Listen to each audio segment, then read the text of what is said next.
Hello YouTubers, today I'm going to be going over the Dark Knight Trilogy and its importance not only in the Batman mythos, but in film. Now I previously went over the two different eras of Batman on my other channel. You can check it out in the links below. I go over the Tim Burton films and the Joel Schumacher Batman films. I was going to go over an in-depth analysis of Justice League, and reflecting upon that, I was thinking about the different eras of Batman, and I kind of wanted to discuss them before going on to Justice League. Now in this video, I will go over the Dark Knight Trilogy that includes Batman Begins, The Dark Knight, and The Dark Knight Rises. Feel free to also check out the Stardust app. It's an awesome app where you can post your reactions and reviews to your favorite television shows or films. You can go ahead, download the app, and follow me on there on my profile, Fred Film Fanatic, to see my latest reactions and reviews to things. Now, for those who may not know, I'm a big Batman fan. Batman is life to me, and for 8 long years after Batman and Robin in 1997, Batman was dead. Like, there is nothing Batman. Maybe Justice League, Batman Beyond, and some of the remnants from the animated series, but as far as like t-shirts, merchandise, all that, no, he was dead. That's why, after the Dark Knight Trilogy, I have been buying every bit of Batman merchandise I can find because I just don't know when there will be another day where Batman is gone. I even still have the Gotham City pizza box. Yeah, pretty crazy. Batman was dead. Many different incarnations were in the loop. There almost was a Batman Superman movie by Wolfgang Peterson. Paul Dini was almost going to be attached to make a Batman Beyond film. And originally, Batman Triumphant was going to be the sequel to Batman and Robin that would have featured the Scarecrow and Harley Quinn, but as like the daughter of the Joker instead of his girlfriend. George Clooney would have returned as Batman. And Joel Schumacher supposedly wanted to have a darker Batman, but he made a more toy etiquette film for Warner Brothers. Now, as we may all know, Warner Brothers likes to interfere in their films, and mostly for franchising and money with merchandising. So the series was really tainted for a while. It hurt not only Batman, but the comic book industry for a little bit. Luckily, with the emergence of Spider-Man, X-Men, and Blade, there was a certain interest in Batman. We had Christopher Nolan save The Dark Knight. He brought Batman back to its roots, and it was the first film to finally get it right. Christopher Nolan previously did Memento and Insomnia before Batman Begins. And yeah, he is a masterclass filmmaker, and the Dark Knight Trilogy not only is a gold standard for Batman, but it influenced so much in our modern day film industry. The Dark Knight was the first film to be shot with an IMAX camera. Fast forward 10 years later, Avengers Infinity War is the first film to be entirely shot with an IMAX camera, a digital one at that. And it's just amazing to see how far we have come. Dark Knight has influenced so much. Transformers Revenge of the Fallen, Ghost Protocol, Skyfall, not only in plot but IMAX sequences. It changed the way movies were made. Reboots were now capitalized on with Casino Royale, Star Trek.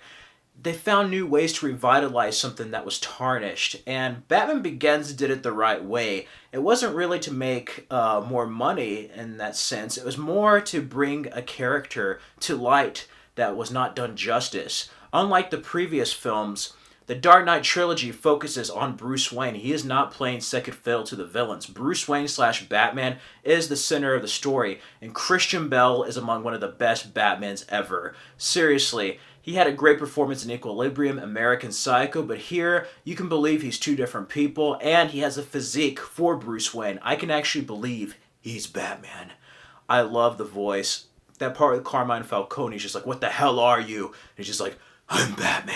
I love that. A more intense version of Michael Keaton. Kind of borderline Clint Eastwood, but it's amazing. I like that in the scene with Rachel where it's just like, it's not who I am underneath, but what I do that defines me. And Heath Ledger won a posthumous Oscar Supporting Actor Award for The Joker. It was the first movie to basically prompt the Academy to have more nominations for Best Picture. And the Dark Knight Trilogy was very much ahead of its time in a way.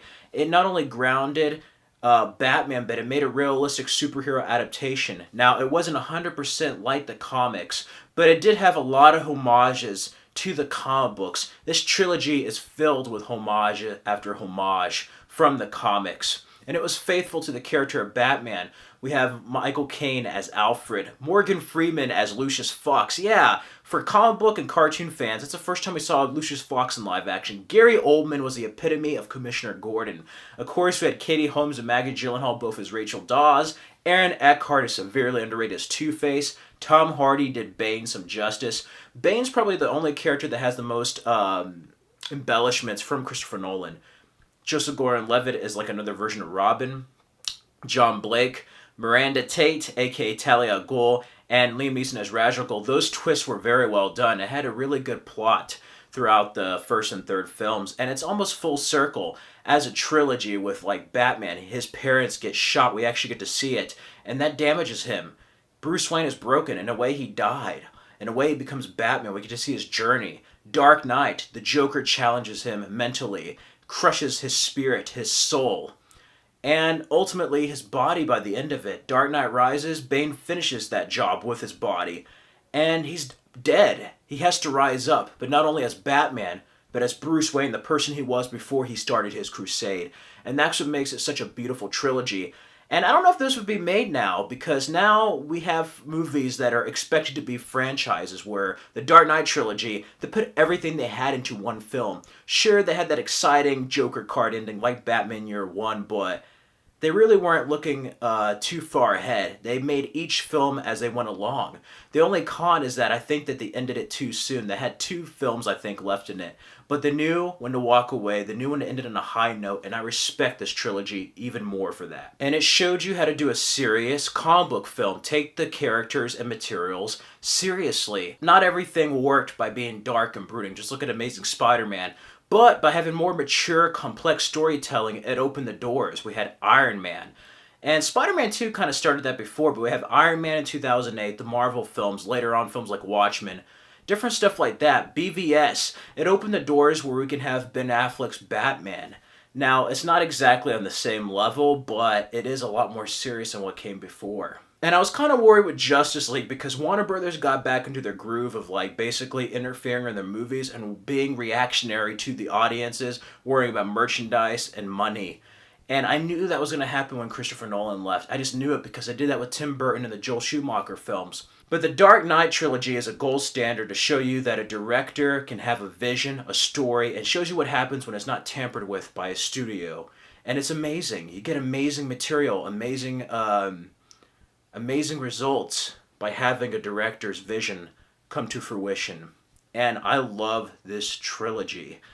It's an important place in Batman history. Batman is higher than ever. He has video games, more movies. As a matter of fact, Warner Brothers may not know how to make money without Batman as far as superheroes go, and that's all thanks to Christopher Nolan. Batman Begins is among one of the best origin stories and took a lot of notes from Superman the movie, much like Wonder Woman from 2017. Dark Knight is the Godfather 2 of comic book films. And it may be the best made, but Dark Knight Rises, I feel like it's really enjoyable. It's my favorite as far as rewatchability, even though I think the first 2 are stronger. In a way, it's just like Return of the Jedi, where you have the first one. Empire and Dark Knight are like the best ones made, but there's just something about that final installment that's just so fulfilling that just makes it an enjoyable film. And yeah, I love the Bane fights. That first one is vicious. The second fight, that scene on the stairs, oh, my favorite shot. Anne Hathaway kills it as Catwoman. I love her. She's very much like the jewel thief Catwoman that we saw from the comics and animated series. Bruce Wayne really goes through a lot in these 3 films. Christian Bale's voice may be a bit excessive, but I like some of the stuff. I like how it's different, more intimidating. She's like, "Now you have my permission to die." Or she's like, "Why'd you want to kill me?" And he's like, "Kill you? I don't know what to do without you. Go back to ripping off mob dealers? No, you complete me. You're garbage. It kills for money." You can't talk like that too often, but yeah, I love this film. And if you have never seen the Dark Knight Trilogy, any of the Christian Bale Batmans, where have you been? But seriously, go check it out. You'll love it. It's a lot more serious than a lot of the comic book movies now. And yeah, there's just an array of comic book films, but I have to say, none of them measure up to the Dark Knight Trilogy. In my eyes, in my personal opinion, the Dark Knight Trilogy has not been beaten at all. The other films are good, but they're more like Transformers compared to Terminator 2 Judgment Day. It's not on the same level. The Dark Knight Trilogy is unprecedented, and I kind of can't wait to see a director take material seriously enough to suit the character. And that's the great thing. It's not about being dark and gritty. It's about being faithful to the character. And that's what some of the newer films have learned, especially with Marvel Studios, being faithful to some of the characters. Now, there are a few missteps, but most recently, we've seen many different incarnations of studios, Deadpool, be faithful, and learn from their mistakes. And the Dark Knight Trilogy is a staple in American cinema and the superhero genre, and it will stand the test of time. It will be here for years to come and be studied. To me, this is like the best trilogy since the Star Wars trilogy, the original one. And I love everything about this film series. And without Christopher Nolan, we would be in a very different world, not only with a superhero climate, but just in film. And that's really a precedent to make these type of films. David S. Goyer and Jonathan Nolan's writing involvement helped a lot too.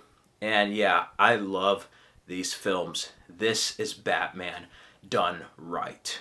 I love the Tumbler. I love the Batwing. So many action sequences that are well done. Just everything is awesome in the Dark Knight Trilogy. All of them are different, yet all of them complement each other very well. Those are my thoughts on the Dark Knight Trilogy and why it is the return of Batman and why it's so important, how it changed our industry today. And without this, we may have never had an Avengers filmed entirely in IMAX. I mean, you probably would have eventually, but it just changed the way films were made or looked at ever since. Just look at the way superhero films were made before Batman Begins and after. Just movies in general, reboots, how franchises were handled. And it was very different than the world we live in today. And yeah, I can't believe it's going to be 10 years since The Dark Knight this July. I remember when I first saw it. I saw Batman Begins June 15th. It's supposed to come out June 18th, but they moved it down. 2005. Loved it. July 18th was The Dark Knight in 2008. First film I saw in IMAX as far as major motion picture film. And The Dark Knight Rises. I remember that. That was a fulfilling experience. And yeah, to see Bruce Wayne finally get that happy ending after everything was just phenomenal. It was a true beginning, middle, and an end. And a new beginning for The Dark Knight on film. Just let me know your thoughts about the Dark Knight Trilogy. Which one's your favorite? What are some of your favorite moments? And be sure to check out my previous 2 videos. Again, they're in the links below with Tim Burton's Batman and Joel Schumacher's. And be on the lookout on my Dark Knight of Steel channel in the coming weeks for a Justice League analysis. I will also be going over the magic of the original Star Wars trilogy here on the Frederick Lopez channel. And also, don't forget to check out the Stardust app. You can post your reactions and reviews to your favorite television shows or films. Be sure to follow me on Fred Film Fanatic. Like, comment, and subscribe, and have a wonderful day, everyone.